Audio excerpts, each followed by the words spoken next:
বাংলাদেশ এখন স্মার্ট। এই জন্য বাংলাদেশের ছাত্র জনতার আন্দোলনও হয়েছে এদের বিরুদ্ধে স্মার্ট। ৪৫ মিনিটের ব্যবধানে পদত্যাগের পাশাপাশি দেশ থেকে বাধ্য হয়েছে স্মার্ট। কথা কয় না কেন? এখন আমরা অ্যানালগ না স্মার্ট? আমরা কি অ্যানালগ না স্মার্ট? আলহামদুলিল্লাহ, ভারতের সেনাবাহিনীর বিরুদ্ধে আমরা যখন যুদ্ধ করব আমরা স্মার্ট। কে কে স্মার্ট হাত উঠে দেখেন।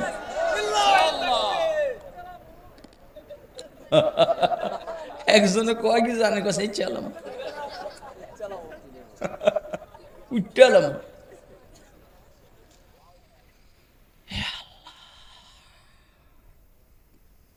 আমাদের বউ হইলে কি কইতো? নেকলেস, হাতের বালা, কানফুল, নাকফুল, পায়ের খাড়ু, এসব। আর জাবের কি বললেন? জাবেরের বিবি যে আল্লাহ রাস্তায় দিতে থাকে। রাত্রের ভিতরে ৬ লক্ষ টাকা দিছে। কয় লক্ষ? কি কয় লক্ষ? সকালে আইসে বিবির হাতে চুমা দিয়ে গো, বিবি তোমার তো অনেক বুদ্ধি গো, আমার পেরেশানি দূর করে দিছে তুমি। আল্লাহ তুমি আমাদেরকে বুঝার তৌফিক দান করো। আমাদের প্রত্যেকের ঘরে ঘরে এমন বিবি নসিব করো। আমিন বলেন, আমিন বলেন। আমানত কাকে বলে? আর এইখানে আমানতের অর্থ কি? আচ্ছা আগে তর্জমা করি, দেখা যাক কি হয়। ইন্না আরাদনাল আমানাতা আলাস সামাওয়াতি ওয়াল আরদি ওয়াল জিবাল। আমি আমানতকে পেশ করেছি। কে বলছেন? এটা আমরা তর্জমা করি, কিন্তু শাইখুল মাহমুদুল হাসান দেওবন্দি রহমতুল্লাহ বলছেন আমি নিশ্চয়, আল্লাহ বলেন আমি আমানত দেখিয়েছি, দেখাইছি। আসমানকে, জমিনকে, পাহাড়কে, আসমান আমানত দেখাইছি। আপনারা কি আমার কথা মনোযোগ দিয়ে শুনতে আছেন? মনোযোগের দাবিদার, নাহলে আমি বুঝাইতে পারবো না।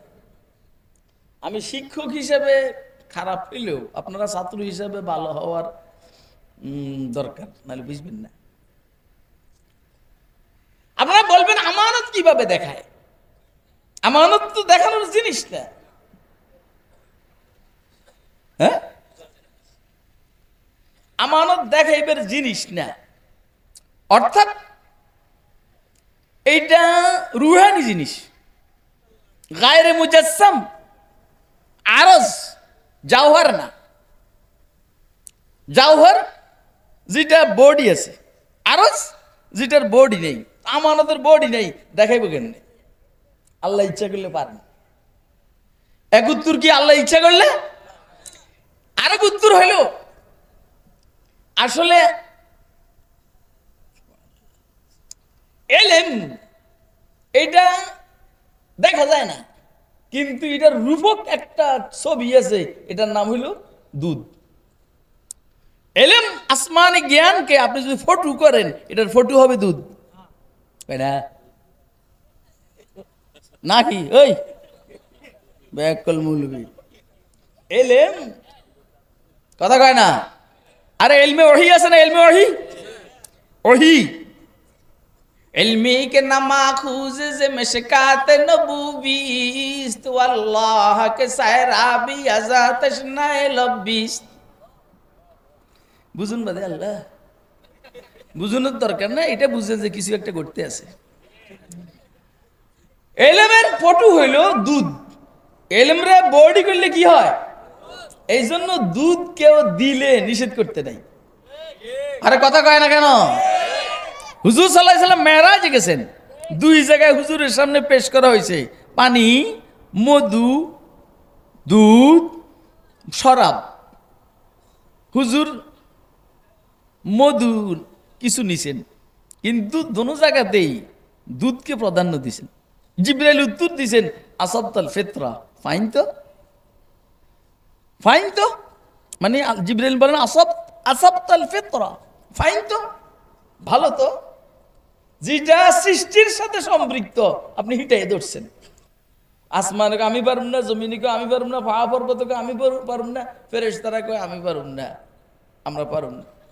এখন মানুষ হলে সবচেয়ে দুর্বল, খুলিকাল ইনসানু দাঈফা, মানুষ দুর্বল। কিন্তু মানুষের মধ্যে আল্লাহর মহব্বত আছে। মানুষকে হারে আল্লাহ এত দামি জিনিস দিতে চায়, কেউ নেয় না, আল্লাহ যদি আবার কষ্ট পায়, আল্লাহ আমারে দেন। आसमा बारे अमानत ना तू अनस्तो कशीद,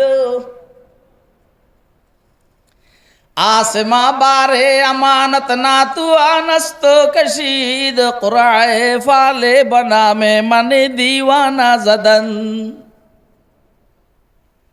कुराए फाले बना में मने दीवाना जदन। आसमान আমানতের বোঝা, জমিন আমানতের বোঝা, পাহাড় পর্বত আমানতের বোঝা, এরা উঠাইতে সক্ষম হয়নি। আমার মতো দুর্বল মানুষের নামে লটা দিতে নাম উঠছে। आसमा बारे अमानत ना तू अनस्तो कशीद, कुराए फाले बना में मने दीवाना जदन। अल्लाहु अकबर बोलेन, আল্লাহু আকবার। দোস্ত হাবাব, বাপে তার যুবক ছেলেকে বলল, বাবা 2 মণ ওজনের বস্তা আমি নিতে পারি না, তুমি একটু নিয়ে দাও। ছেলেটা বলল, বাবা আমিও তো পারি না। আরেকজনকে বলল, সেও আমি পারবো না। আরেকজনকে বলল, সেও বলল আমি তো পারবো না। ছেলের ঘরের নাতি, মেয়ের ঘরের নাতি, 1 বছরের নাতি আর 2 বছরের নাতি, এই কয় নানা ভাইয়া, দাদা ভাইয়া, মামারা আর চাচারা নেয় না, অথচ এরা নিতে পারে। আমি তো ছোট, আমার নানার কষ্ট হবে, আমার মাথায় দেন না, আমার মাথায় দেন না। কয় তুই পারবি না? কয় না পারু। এবারে দাদা আর নানায় মাথায় উপরে উঠেছে, মগর নিজে ধরে রেখেছে যেন সাপে নাতির কষ্ট না হয়। কথা কয় না কেন? যেন চাপে নাতির কষ্ট না হয়। এবারে আল্লাহ মানুষের কাছে আমারটা দিলেন, মানুষ নিল, আল্লাহ দিছেন। কিন্তু মানুষের ঘাট তো চিকন, মানুষে পারে না, বেশ কম করবে, আমানতের খেয়ানত তো হবেই। আল্লাহ রাব্বুল আলামিন বলেন, আমানতের খেয়ানত হবে তো গুনাহ হবে, তওবা করবি আমি মাফ করে দিব। आसमा बारे अमानत ना तू अनस्तो कशीद, कुराए फाले बना में मने दीवाना जदन। আপনারা কি আমার কথা বুঝতেছেন? কে কে বুঝতেছেন হাত তুলে দেখা। সবাইটা কইন, এতে আন্দাজি কথা কইছে না? সবাই বুঝছে তাইলে? এটা তো আমি চিনি। এই পানির বোতল করে দুধও খাবাবি না, পানিও খাবাবি না। পানির বোতল আনবি, ওই যেগুলা মামটা মাছ এগুলা। আবার পান আনবি না, না কফি না, পানি।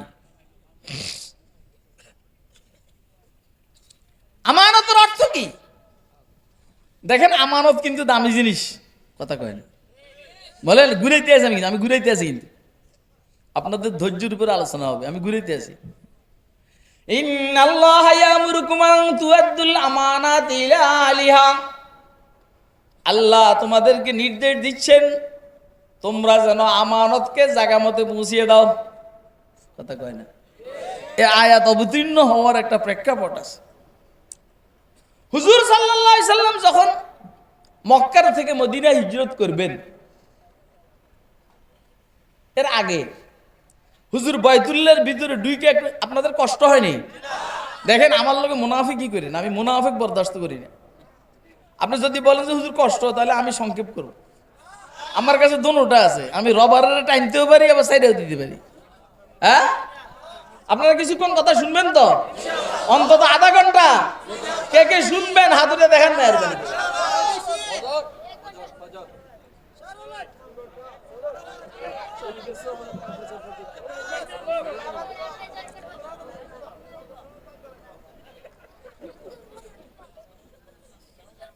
বাইতুল্লাহ শরীফের চাবি হুজুর সাল্লাল্লাহু আলাইহি সাল্লামের যুগ থেকে উসমান বিন তালহা শাইবি এদের কাছে ছিল। হুজুর মক্কা শরীফ থেকে মদিনা শরীফ হিজরত করার পূর্বে একবার আগ্রহ প্রকাশ করছেন, ওসমানের কাছে গিয়ে বলল একটু চাবিটা দিলে আমি একটু বাইতুল্লাহর ভিতরে ঢুইকা মালিকের 2-4টা সজদা করতাম। সাইবি ওসমান বিন তলহা সাইবি বলল, তুমি আমাদের সমাজের মধ্যে বিশৃঙ্খলা সৃষ্টি করেছ, তোমাকে বাইতুল্লাহর চাবি দেওয়া যায় না। যেমনটা হাসিনাই বলছিল যে মৌলবীরা সমাজের মধ্যে বিশৃঙ্খলা সৃষ্টি করে। সৃষ্টি কি মৌলবীরা বিশৃঙ্খলা করছে না হে নিজে করছে? তার ছাত্রলীগে করছে, তার যুবলীগে করছে, তার আওয়ামী লীগে করছে, সে নিজে করছে, তার পরিবারে করছে, তার নিয়ন্ত্রিত সেনাবাহিনী করছে, বিমান বাহিনী করছে, নৌবাহিনী করছে, র্যাবে করছে, বিজিবি করছে, দোষ হলো মৌলবী। এই জন্য 21 সালে সবগুলোর জেলে ঢুকাইছে। আর জেলে ঢুকার পরে এরে এত চোখের পানি দিয়েছে, এগুলো সব আল্লাহ রাব্বুল আলামিন ফেরেশতার মাধ্যমে সংরক্ষণ করছে। ওই তখন বয়ানের মধ্যে আমি ফাঁকে ফাঁকে বলতাম, জ্বালাইলে সে জলে আগুন নিবাইবা তোর কোন বাবা, জ্বালাইলে সে জলে আগুন নিবাইবা তোর কোন বাবা, আগুন লাগাইস না বাংলার গায়লো, আগুন লাগাইস না বাংলার গায়। কথা কয় না কেন? সে আগুনে সারখার, কথা কয় না? সেই আগুনে সারখার আওয়ামী লীগ সরকার, কথা কয় না? যে যেমন গেছে হিয়ে নেই। মাইলে মাইলে মোমেন সোয়ে মোমেন মিশাওয়াত, মাইলে কাফের সোয়ে কাফের মিশাওয়াত, মাইলে হাসিনা সোয়ে মুদি মিশাওয়াত। ওয়াজ হইতে আসেনি? ওই বেটাই ওয়াজ হইতে আসেনি? হ্যাঁ, আল্লাহ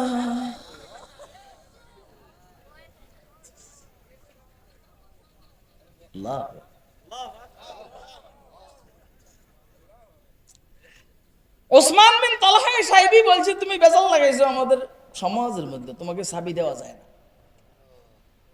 রাসূল আকরাম সাল্লাল্লাহু আলাইহি সাল্লাম বলছেন, ওসমান তুমি এখন উপর, আমি নিচে না, তোমার কাছে চাবিটা চাইলাম দিলা না, কিন্তু একটা সময় যখন আসবে যে আমি উপরে থাকবো তুমি নিচে থাকবা, চাবিটা আমার হাতে থাকবে, তুমি চাবিটা আমার কাছ থেকে চাইবা, আমি যদি না দিই তখন কেমনটা লাগবে?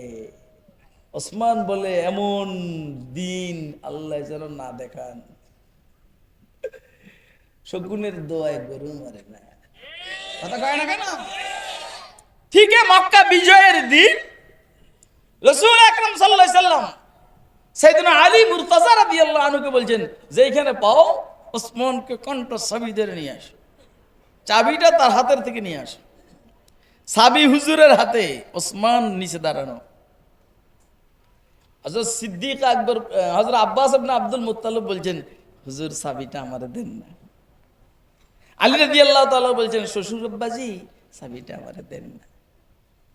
আল্লাহ কয় যে না, আপনি কারো করে দিয়েন না, ওসমানের দিয়ে দেন। ইন্নাল্লাহা ইয়ামুরুকুম আন তুআদ্দুল আমানাতি ইলা আহলিহা। আল্লাহ তোমাদেরকে নির্দেশ দিচ্ছেন, সাবিওয়ালারা দিয়ে দাও। ঠিক হুজুর সাবিওয়ালা ওসমান বিন তালহা সাহেবীর হাতে দিয়ে দিলেন। দিলেন তো দিলেন, আর বললেন কিয়ামত পর্যন্ত এই চাবি তোমার বংশের মধ্যেই থাকবে। সুবহানাল্লাহ কবেন না আপনারা? কথা কি বুঝতেছেন আপনারা? কাহারও কি জিমানি আসে? জিমানি আসলে কোন চা খাবো? আমার ওয়াজের আর 2 জায়গার ওয়াজ 1 জায়গায় করুন তো আমি। কথা কয় না কেন?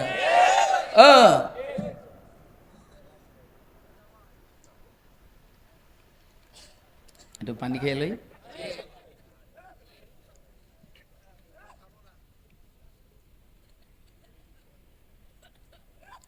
আলহামদুলিল্লাহ। এইখানে আর একটা মজার ঘটনা স্মরণ হয়েছে আমার, শুনবেন আপনারা? কে কে শুনবেন হাতে দেখেন, বিরক্ত হেন না।